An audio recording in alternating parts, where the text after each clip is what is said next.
Welcome to Kenton Teaches. Enjoy the video. You're signed in, so start by opening Google Drive and uploading the file you want to share. Click New and choose File Upload, or simply drag files into the browser window.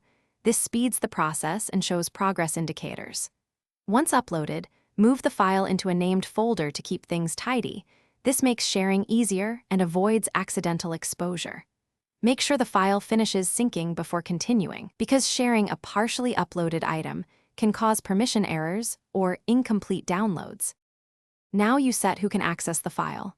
Right-click and choose Share. You can add specific people by email or select Get Link to share broadly. Pick Viewer, Commenter, or Editor depending on whether recipients should edit. This prevents accidental changes.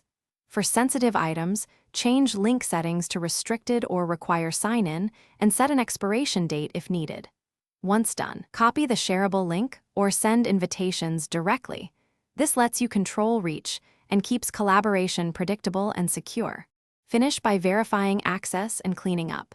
Send the link and immediately test it in an incognito window or have a colleague confirm access. This proves permission settings work as intended.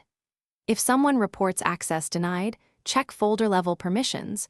Permissions can be inherited from the parent folder and adjust accordingly. If files still misbehave, use Drive Activity to see share events and revoke or change access. A quick test prevents surprises and keeps your shared documents under control. Thanks for watching. Please subscribe if this video was helpful.